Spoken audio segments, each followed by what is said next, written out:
তোমরা যে বাহিনীর ভর্তি পরীক্ষায় অংশগ্রহণ করো না কেন, সেই বাহিনীতে কিন্তু তোমাদেরকে ভাইবা ফেস করতে হবে। ভাইবার জন্য তোমাদেরকে আগে থেকে প্রস্তুতি নিতে হবে। যে রুমে তোমাকে ভাইবা নেওয়া হবে, সে রুমে তুমি কিভাবে প্রবেশ করবা, কিভাবে বসবা, এগুলো সম্বন্ধে তোমাকে জানতে হবে। ভাইবা রুমে ঢোকার পূর্বে তোমাকে সালাম দিয়ে অনুমতি নিতে হবে। কি বলবা? আসসালামু আলাইকুম স্যার, ভিতরে আসতে পারি স্যার? যদি পারমিশন দেয় তখন তুমি ভিতরে ঢুকবা, ভিতরে প্রবেশ করবা এবং পরীক্ষক যেখানে বসে আছে তার বিপরীত পাশে তোমার জন্য চেয়ার দেওয়া থাকবে। সেখানে তুমি বসে, যদি তোমাকে পারমিশন দেয় তাহলে তুমি বসবা, আর যদি পারমিশন না দেয় তাহলে কি করবা? দাঁড়ায় থাকতে হবে। যতক্ষণ পর্যন্ত তোমাকে পারমিশন না দেবে ততক্ষণ পর্যন্ত তোমাকে দাঁড়ায় থাকতে হবে। দাঁড়াতে হবে কিভাবে? স্ট্রেট দাঁড়াতে হবে, সোজা। তুমি একটু হেলে দাঁড়াইলা, একটু ব্যাকা হয়ে দাঁড়াইলা, এটা কিন্তু অ্যাকসেপ্টেবল না।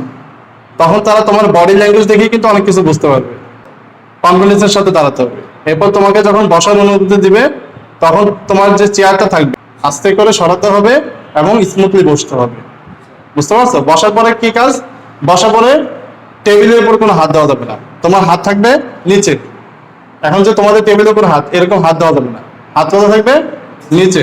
তোমাকে যখন ইন্টারভিউ বোর্ডে পরীক্ষকরা প্রশ্ন শুরু করবে, যদি কোনো প্রশ্নের উত্তর না পারো সেক্ষেত্রে কি বলবা? সরি স্যার, এই মুহূর্তে মনে পড়ছে না স্যার।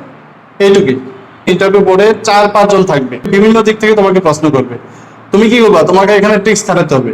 তোমাকে মনে করো যে একসাথে 2 জন বা 3 জন প্রশ্ন করলো, যে প্রশ্নটার উত্তর তুমি জানো, তুমি সেইটারই অ্যান্সার দিবা। যে সবচেয়ে কঠিন প্রশ্ন করছে তার অ্যান্সার দিবা না, এখানে সবাই পরীক্ষক। অতএব তোমাকে অ্যান্সার দিতে হবে সবচেয়ে সহজ যেটা, সেটা তুমি আগে অ্যান্সার দিবা। এটা হচ্ছে তোমার ভাইবার একটা ট্রিক্স। যখন তারা বলবে হ্যাঁ ঠিক আছে তোমার ইন্টারভিউ শেষ, তুমি যেতে পারো, তখন কি হবে? আবার আমরা যে ঢোকার সময় যে কাজটা করছিলাম সেই কাজটা আমরা আবার রিপিট করবো। কি করব? চেয়ারটাকে আস্তে করে, তুমি যে বসছো চেয়ারটাকে আস্তে করে এমনভাবে সরাবা যাতে কোনো আওয়াজ না হয়। ওকে? কোনো আওয়াজ না হয়। তারপর চেয়ারটাকে আবার তার পজিশনে রেখে তারপর তুমি বের হওয়ার আগে কি বলবা?